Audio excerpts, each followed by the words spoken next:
नमस्कार, स्वागत है आपका INN24 पर और आपके साथ मैं हूं प्रीति सिंह। बढ़ते हैं खबरों की ओर। कोंडागांव जिला मुख्यालय स्थित कोंडानार गवर्नमेंट फैक्ट्री में काम करने वाली ग्रामीण युवतियों ने स्टाफ पर गंभीर आरोप लगाए हैं।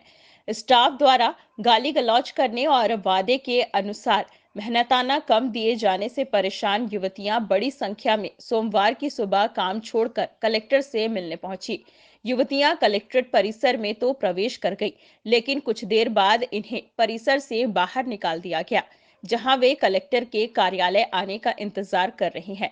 पीड़ित युवतियों ने बताया कि हमारी कोई सुनवाई स्टाफ के द्वारा नहीं की जाती है। इस संबंध में हम लोगों ने पहले भी कलेक्टर से मिलकर अपनी बात रखी थी, लेकिन इसके बावजूद अब तक कोई हमारी मांग को लेकर ठोस निर्णय नहीं हो पाया है, जिसके चलते आज हमें फिर काम छोड़कर यहां आना पड़ा।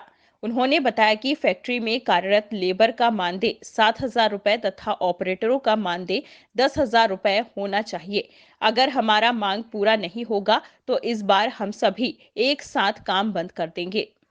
में से पैसे नहीं दिया जाता है, तो ऐसे कई परिवार से जो है जो अपने तेल साबुन के लिए भी निकालना पड़ता है, तो वो हमको मिलना चाहिए। सही टाइम में पैसा नहीं मिलता है। रहते कहाँ हो अभी आप? हम लोग रेंट पे रहते हैं सर, लेकिन इतने कम पैसे में रेंट पे देंगे कि घर पे देंगे, बहुत तकलीफ होता है सर। बताते हैं कि हॉस्टल सुविधा है वहाँ पर। नहीं है सर, लेकिन वो नए लोग को लेते हैं, बाकी 3 महीना तक रख के निकाल देते हैं। हाथ धो के ही जाना पड़ता है और किसी को ना ज़्यादा देर कुछ बोलने से ना बहुत गाली देते हैं, और थोड़ा सा लेट होने से हम लोग को तो 2 दिन से उठक बैठक भी कराया जा रहा था।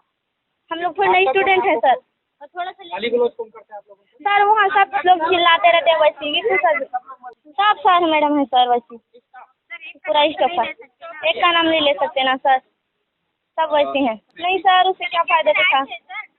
कलेक्टर सर आए थे तो हम लोग को वहाँ बात करने का मौका ही नहीं मिलता सर। वहाँ जाके भी कलेक्टर सर जब जाते हैं तब नहीं पोसाता सर। क्या चाहते हैं आप? हमारा सैलरी बढ़ जाए कितना? 10,000। जी सर बताए तो बोले थे, बढ़ेगा बोल के बोले, ज़्यादा दिन नहीं हुआ है, 1 महीना पहले। आधा घंटे का रहता है सर, लेकिन 25 मिनट पहले ही मतलब सीटी बजा देते हैं, और इधर खाना खाने के लिए टाइम भी नहीं मिलता है। जैसे शुरुआत में हम लोगों को कितना ट्रेनिंग के टाइम में 1.5 महीने ट्रेनिंग रहेगा, उस टाइम पे कितना सैलरी मिलेगा, फिर उसके बाद जो ट्रेनिंग का खत्म होने के बाद कितना सैलरी मिलेगा, ऑपरेटर्स को 7,000 रुपये सैलरी निर्धारित किया गया है। ऐसा सभी का अलग अलग निर्धारित सैलरी है और उनको पहले ही बताया जाता है सभी लोगों को। तो वो ऐसा जो इंक्रीमेंट करने वाला बात है वो हम सब बैठ के सॉल्व करना पड़ेगा, क्योंकि वो हमारा निर्णय नहीं रहेगा, क्योंकि सभी लोग जो मैनेजमेंट की टीम है, किसी जो कपड़ा दे रही है, उन सबसे बात करके। नहीं देखिए, स्लैब जो है अलग अलग, मैं आपको एकदम पूरा एक्सप्लेन नहीं कर पाऊंगा, क्योंकि वो अलग अलग स्लैब है अलग अलग कैटेगरी के लिए। जैसे ऑपरेटर की मैं बात करूंगा तो 7,000 उनको मिलना है आफ्टर ट्रेनिंग। तो वो नहीं सैलरी नहीं दिया जाने वाली बात नहीं है, सैलरी उनको बराबर आ जाता है। हमारे चैनल को लाइक, शेयर, कमेंट और सब्सक्राइब कर बेल आइकन को दबाना ना भूलें।